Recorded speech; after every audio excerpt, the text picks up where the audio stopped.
Hello everyone, welcome back to my YouTube channel education hub BD. আজকে আমরা জানবো যে ঈদের আগেই আমরা নবম পে স্কেলটি পেতে পারি কি না। আর সরকারি চাকরিজীবীরা নতুন একটি দাবি জানিয়েছে আমাদের প্রধানমন্ত্রী এখন যে রয়েছেন অর্থাৎ তারেক রহমানের কাছে একটি তারা দাবি রেখেছেন। সে দাবিটি কি, তারা কিভাবে দাবিটি জানিয়েছেন, এটি বাস্তবায়ন হওয়ার সম্ভাবনা কতটুকু আছে, সর্বোপরি পে স্কেলের সর্বশেষ আপডেট কী কী রয়েছে সেগুলো জেনে নিব একটি মাত্র ভিডিওতে। দেরি না করে আমরা ভিডিওর মেন অংশে চলে যাব। তার আগে আপনাদেরকে আরেকবার মনে করে দিতে চাই, পে স্কেল রিলেটেড সত্য, অথেন্টিক এবং সবসময় সবার আগে যে নিউজগুলো প্রচার হয়ে থাকে সেটা ইউটিউব চ্যানেল অর্থাৎ এডুকেশন হাব বিডির মাধ্যমে প্রচার হয়ে থাকে। তাই যারা এখনও আমার ইউটিউব চ্যানেলটি সাবস্ক্রাইব করেননি অথবা আমার ইউটিউব চ্যানেলটিতে নতুন এসেছেন, তারা দয়া করে আমার ইউটিউব চ্যানেলটি সাবস্ক্রাইব করে দিবেন, ভিডিওতে একটু লাইক করে দিবেন এবং কমেন্ট বক্সে আপনার মূল্যবান মন্তব্য লিখতে ভুলবেন না। কমেন্ট বক্সে সবাই আলহামদুলিল্লাহ লিখবেন, কারণ আমরা জানি সকল প্রশংসা কিন্তু মহান আল্লাহর। তিনি যদি চান তাহলে কিন্তু ঈদুল ফিতরের আগেই আমরা নবম পে স্কেলটি বাস্তবায়ন হতে দেখতে পারবো। তাহলে চলুন দেরি না করে আমরা ভিডিওর মেন অংশে চলে যাই। ভিডিওর মেন অংশে আমরা চলে এসেছি। প্রথম যে টপিকটি আমরা জানবো সেটা হলো পে স্কেলের দাবিতে প্রধানমন্ত্রী বরাবর স্মারকলিপি সর্বনিম্ন বেতন 35,000 টাকার দাবি করা হয়েছে। আপনারা সকলে জানেন অন্তর্বর্তীকালীন সরকার কর্তৃক বাংলাদেশ জাতীয় বেতন কমিশন 2025 গঠন করা হয়। গঠন করার পর তারা একটি চূড়ান্ত প্রতিবেদন জমা দেয়, যেখানে দেখা যায় সর্বনিম্ন বেতন ধরা হয়েছে 20,000 টাকা এবং সর্বোচ্চ বেতন ধরা হয়েছে 1,60,000 টাকা। 1:8 অনুপাতে ধরা হয়েছে এবং 20টি গ্রেড বহাল রাখা হয়েছে।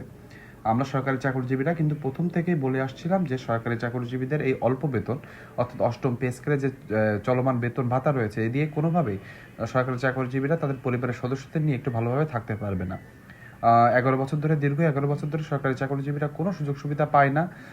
তা বেশিরভাগ সরকারি চাকরিজীবীরা যারা সৎ পথে রয়েছেন, কোনো ঘুষ দুর্নীতি এইসবের ভিতরে থাকেন না, তারা কিন্তু পরিবারের সদস্যদের নিয়ে খুব অনেক দুঃখে রয়েছেন। এই দুঃখ দুর্দশা দূরীকরণের জন্যই কিন্তু আমরা অন্তর্বর্তীকালীন সরকারের কাছে আশা করেছিলাম তারা একটি নবম জাতীয় বেতন কমিশনটি বাস্তবায়ন করে দিয়ে যাবে। শেষ দিকে এসে অন্তর্বর্তীকালীন সরকারের উপদেষ্টাদের ভিতর থেকে বেশ কিছু মানুষজন বেঁকে বসেন এবং তারা বলতে শুরু করেন অন্তর্বর্তীকালীন সরকারের এখতিয়ার এখানে নেই। আপনারা নবম জাতীয় বেতন কমিশন গঠন করলেন, তার চূড়ান্ত সুপারিশ গঠন করে দেওয়া হলো, কিন্তু এটি বাস্তবায়ন করার এখতিয়ার আপনাদের নেই। এটি বলে এখান থেকে পার পেয়ে যাওয়া যাবে না। আপনারা অনেক কাজ করেছেন, তার জন্য আমরা সাধুবাদ জানাই এবং অন্তঃস্থল থেকে আপনাদেরকে ধন্যবাদ জানাই, কিন্তু আপনারা যে বাস্তবায়নের কাজটি রেখে গেলেন, এটা যে সরকারি চাকরিজীবীদেরকে কতটুকু কষ্টের ভিতরে ফেলে দিয়েছে সেটা সরকারি চাকরিজীবীরাই জানেন। এজন্য আমরা আশা করব যে যেহেতু অন্তর্বর্তীকালীন সরকার ক্ষমতা হস্তান্তর করে দিয়েছে রাজনৈতিক সরকারের কাছে, নির্বাচিত রাজনৈতিক সরকারের কাছে, তারা এই কার্যক্রমটি সবার আগে দেখবেন। সরকারি চাকরিজীবীদেরকে যদি আপনি একটু মানসিক এবং আর্থিকভাবে যদি ভালো রাখতে না পারেন, তাহলে কিন্তু তাদের কাছ থেকে যে প্রত্যাশিত সার্ভিস রয়েছে সেটি আপনি কোনোভাবে পাবেন না। তাই আমরা আশা করব যে অবশ্যই নবম পে স্কেলটি ঈদ অর্থাৎ ঈদুল ফিতরের আগে এটি বাস্তবায়ন হবে। আমরা এখন জেনে নিব আমাদের আজকের নিউজটি। সরকারি কর্মচারী দাবি আদায় ঐক্য পরিষদ প্রধানমন্ত্রী তারেক রহমানের কাছে স্মারকলিপি প্রদান করেছে এবং নতুন পে স্কেল বাস্তবায়নে আহ্বান জানিয়েছে। তা আমাদের জানেন আমাদের যে সংগঠনটি রয়েছে অর্থাৎ সরকারি কর্মচারী দাবি আদায় ঐক্য পরিষদ, তারা কিন্তু বারবারই সরকারি চাকরিজীবীদের অধিকার আদায়ের জন্য লড়াই করে আসছে। তারা আজকে স্মারকলিপি প্রদান করেছে প্রধানমন্ত্রী বরাবর। সেখানে স্মারকলিপিতে কি কি রয়েছে আমরা একটু জেনে নিই। বলা হয়েছে, নতুন নবম পে স্কেলের সর্বনিম্ন বেতন 35,000 টাকা নির্ধারণের দাবি জানানো হয়েছে, যাতে সরকারি চাকরিজীবীরা জীবনযাত্রার ব্যয়ের সাথে আয়ের সামঞ্জস্য থাকে। তার মানে বুঝতে পারলেন, 20,000 টাকা যদি সর্বনিম্ন বেতন করা হয় তখনও কিন্তু সে বৈষম্য থেকে যাবে। আপনারা জানেন 5 থেকে 6 জন সদস্য নিয়ে একটি শহরের উপরে থাকতে গেলে আপনার মিনিমাম বাড়ি ভাড়া 10-15,000 টাকার নিচে একটা বাড়ি ভাড়া পাওয়া যায় না পরিবারের সদস্যদের নিয়ে থাকতে। তারপরে বাদ বাকি যা খরচ রয়েছে সেগুলো খরচ করলে আপনি কোনোভাবে 50,000 টাকার নিচে পরিবারের সদস্যদের নিয়ে থাকতে পারবেন না। সেখানে একটা 20তম গ্রেডের সরকারি চাকরিজীবীদের বেতন সর্বসাকুল্যে 16 থেকে 17,000 টাকা। 11 থেকে 20তম গ্রেডের সরকারি চাকরিজীবীরা যে কিভাবে দুঃখ দুর্দশার ভিতর দিয়ে জীবন পার করে সেটা তো শুধু তারাই জানে। এজন্য সরকারের কাছে দাবি থাকবে তারা 20,000 টাকা সর্বনিম্ন বেতন এখান থেকে সরে এসে তারা যদি 35,000 টাকা নাও পারে 30,000 টাকার কাছাকাছি যেন সর্বনিম্ন বেতন ধরা হয়। এখন আমরা জানবো পরের যে দাবিটি, সেটা হলো পবিত্র ঈদুল ফিতরের আগেই নবম পে স্কেল গ্যাজেট প্রকাশ করার জন্য জোরালো অনুরোধ করা হয়েছে। তাহলে আমরা বুঝতে পারলাম এটাই কিন্তু জানানো হয়েছে যে ঈদের আগেই যেন এটি বাস্তবায়ন করা হয়। তারপরে জানানো হয়েছে 12টি গ্রেড ও 14 অনুপাতের ভিত্তিতে বৈষম্যহীন পে স্কেল কাঠামো তৈরির প্রস্তাব দেওয়া হয়েছে। অর্থাৎ আপনারা জানেন যে আমরা এখানে 1:4 হবে, 14 না সরি, 12টি গ্রেড, যেটা 20টি গ্রেড বহাল রাখা হয়েছে। এই নবম পে স্কেলে যে চূড়ান্ত সুপারিশটি রয়েছে সেখানে কিন্তু 12টি গ্রেডই বহাল রাখা হয়েছে, এই 20টি গ্রেডই বহাল রাখা হয়েছে। সেই 20টি গ্রেড থেকে 8টি গ্রেড কমিয়ে 12টি গ্রেড এবং 1:4 অনুপাতে, অর্থাৎ 35,000 টাকা এবং 1,40,000 টাকা এভাবেই কিন্তু সাজানোর কথা বলা হয়েছে। ভিত্তিতে বৈষম্যের নবম পে স্কেল কাঠামো তৈরির প্রস্তাব দেওয়া হয়েছে। 2015 সালের অষ্টম পে স্কেলে বিশেষ করে 11 থেকে 20তম গ্রেডের কর্মচারীদের মধ্যে বেতন বৈষম্য সৃষ্টি হয়েছে বলে অভিযোগ করা হয়েছে। আপনারা সকলে জানেন যে 2015 সালে কিন্তু অষ্টম পে স্কেলটি আসে এবং অষ্টম পে স্কেলটি আসলে আমরা দেখতে পারি বিশেষ করে 11 থেকে 20তম গ্রেডের সরকারি চাকরিজীবীদের মাত্র কয়েক শত টাকার বিপরীতে গ্রেড চেঞ্জ হয়েছে। অনেকে দেখা যায় যে 15-16 গ্রেডের কর্মকর্তা কর্মচারী রয়েছেন বা 16-17 গ্রেডের কর্মকর্তা কর্মচারী রয়েছেন, তারা প্রমোশন বা পদোন্নতির মাধ্যমে গ্রেড এগিয়ে আসলেও দেখা যায় আর্থিক সংগতি তাদের বদলায় না।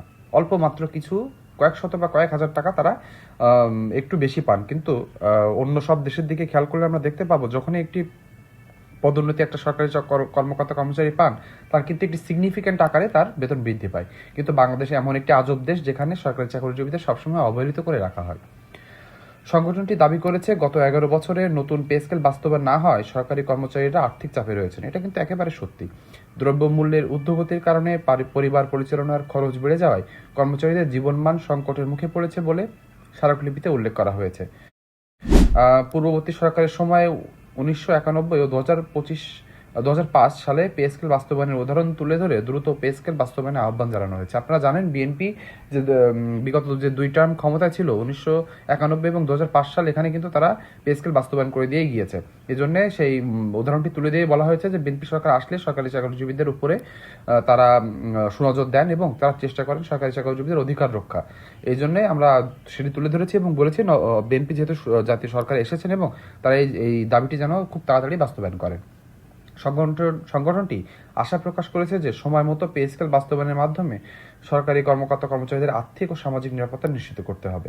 আপনারা সকলে জানেন আমাদের বাংলাদেশ ন্যাশনালিস্ট পার্টি অর্থাৎ বিএনপি, যারা সংক্ষেপে আমরা বলে থাকি, তাদের কিন্তু ইশতেহারে বলা ছিল তারা যথাসময়ে নবম পে স্কেলটি বাস্তবায়ন করবে, অর্থাৎ পে স্কেল বাস্তবায়ন করবে।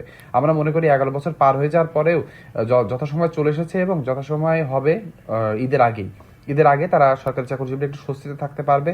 তারা এই সুখবরটা যেন আল্লাহ ঈদের আগে আমাদেরকে দেন, এটাই আমরা আশা করবো। এবং কমেন্ট বক্সে সবাই আলহামদুলিল্লাহ লিখতে ভুলবেন না। আমরা আশা করবো যে অবশ্যই আমাদের যে মনের আশা আকাঙ্ক্ষা রয়েছে সেটা বাস্তবায়ন হবে।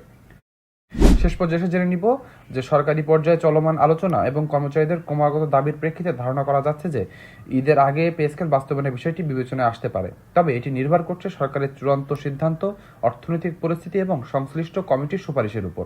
তাই সম্ভাবনা থাকলেও এখনো নিশ্চিতভাবে বলা যায় না যে ঈদ উল ফিতরের আগেই গ্যাজেট প্রকাশ করা হবে কিনা। বিষয়টি এখনো পর্যবেক্ষণ ও আলোচনার পর্যায়ে রয়েছে। এখন স্পষ্টভাবে জেনে গেলেন যে যেহেতু বাজেটের একেবারে আমরা জানি যে প্রত্যেক অর্থ বছরে জুলাই থেকে নতুন বাজেট তৈরি হয়। এখন ফেব্রুয়ারি মাস প্রায় শেষ পর্যায়ে রয়েছে, এর ভিতরে রয়েছে মার্চ, এপ্রিল, মে, জুন, 4 মাস। এই 4 মাসের ভিতরে যদি তারা বাস্তবায়ন করতে চায় তাহলে কিন্তু অবশ্যই সম্ভব, কেননা অন্তর্বর্তীকালীন সরকার কিন্তু 22,000 কোটি টাকা রেখে গিয়েছে পে স্কেলটি আংশিকভাবে বাস্তবায়ন করার জন্য। এই 4 মাসে সরকারি চাকরিজীবীদেরকে আংশিকভাবে বেসিক দিয়েও যদি বেতন বাড়ানো যায় সেটা কিন্তু সরকারি চাকরিজীবীরা সাদরে গ্রহণ করবে এবং অন্তর্বর্তীকালীন সরকার এবং পরবর্তী নির্বাচিত সরকার দুইজনকেই প্রশংসায় ভাসিয়ে দিবে। আমরা আশা করব যে রাজনৈতিক সরকার যেহেতু এসেছে তারা সরকারি চাকরিজীবীদের দুঃখ দুর্দশা বুঝেই নবম পে স্কেলটি যথাসম্ভব তাড়াতাড়ি বাস্তবায়ন করবে। পরবর্তীতে পে স্কেল রিলেটেড যখনই কোনো এক্সক্লুসিভ নিউজ পাবো চেষ্টা করবো ভিডিও বানিয়ে আপনাদের সকলের কাছে সেটা পৌঁছে দেয়। আপনারা ভিডিওটি না টেনে শেষ পর্যন্ত দেখেছেন তার জন্য সকলকে ধন্যবাদ। পরবর্তী ভিডিও না আসা পর্যন্ত সকলে অপেক্ষা করবেন। আজকে ভিডিওটি এ পর্যন্ত, সকলে ভালো থাকবেন।